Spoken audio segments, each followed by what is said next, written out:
করবো যে আরাবুল ইসলাম তৃণমূল কংগ্রেসের ডাবুরের নেতা ছিল একসময়, আর তিনি এখন একেবারে বহিষ্কৃত নেতা হয়ে গেছে এবং বাদ দিয়েছেন। তিনি কি আইএসএফে যদি 26-এ আসতে চায় আপনারা কি নেবেন? টিএমসি ছেড়েছে, সাসপেন্ড হয়ে গেছে। টিএমসি ছেড়েছে, আগে টিএমসি ছাড়ুক।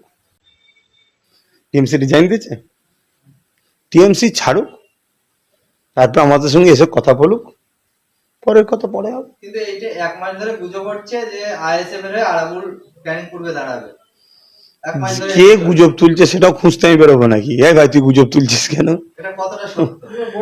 তুমি তো নিজেই বলছো গুজব তুলছে, তা গুজবটা কে তুলছে আমি কি করে জানবো? হ্যাঁ, গোটা ক্যানিং, তা কি বলছে মানুষ?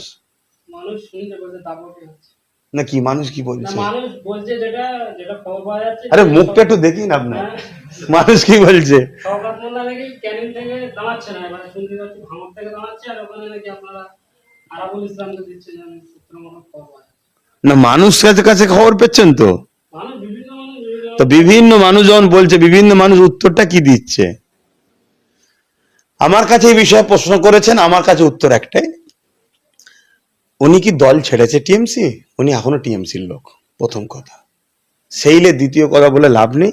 তবে মুসলমানকে যেভাবে দিদি মোদি শেষ করছে, সব মুসলমানকে বোঝা দরকার, সংগঠিত ঐক্যবদ্ধ হওয়া দরকার। নওশাদ সিদ্দিকী বিষয়টা একেবারে ইনকার করলেন না, তিনি আপনার থেকে দায় ছেড়ে দিলেন যে আমার বড় ভাইজান যেটা বলেছে। ঠিকই বলেছো তো, এরকম কিছু বিষয়গুলো তো আমি কথা বলার একটা ব্যাপার থাকে, তো সেই জন্য আমার ঘাড়ি দিয়ে দিয়েছে। সবার ঘাড়ের বোঝা তো আমি নিয়ে ঘুরছি। ঠিক আছে, ভালো থাকেন, ভালো থাকেন। দেখুন, জোটের ব্যাপারটা যারা রাজ্যের নেতৃত্ব আছে আইএসএফ এর, তারা আর বামের নেতৃত্বদের সঙ্গে কথা তারা বলতে পারবে। তবে আমি মিডিয়াতেই দেখছিলাম আপনাদের এই গোড়ামিল চলছে, আমি জিজ্ঞেস করেছিলাম একবার রাজ্য কমিটির কাউকে যে কি ব্যাপার, কি হচ্ছে।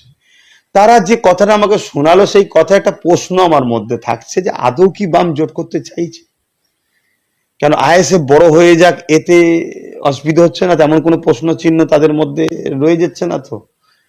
কেন এবারে আইএসএফ অনেক কটা সিট পাবে, তো সেই জায়গাতে দাঁড়িয়ে থেকে এমন কিছু কিছু অযৌক্তিক সিটগুলো দাবি করছে, যেগুলো 26-এ 21-এ আইএসএফ দিয়েছে এবং আইএসএফ সেখানে খুব ভালো রেজাল্ট করেছে। আমি সিটগুলোর নাম বলছি না, কেন তাদের এটা কথা চলছে তো। তা সেই রকম কথাবার্তা শুনে এবং কয়েকটা জেলাতেও নাকি আইএসএফ কে সিট দিতে পারবে না বলেছে, আইএসএফ সেটাও মেনে নিয়েছে। মানে 14-15টা দাবি ছিল, তার মধ্যে আইএসএফ দেখছিলাম 13টা দাবি মেনে নিয়েছে, শুধু 2টো দাবি আইএসএফ মানতে পারেনি। সেই 2টো দাবির মধ্যে যে কোনো একটা জেলাতে মানে আইএসএফ এর এবারে সেটা শিওর জিতা সিট, সেই 2টো সিট চাইছে। জোটটা হয় কেন, কি উদ্দেশ্য, কেন জোট করছেন? না, দিদি মুদির বিরুদ্ধে যত ভোট আছে এক জায়গায় হোক, তাই তো নাকি?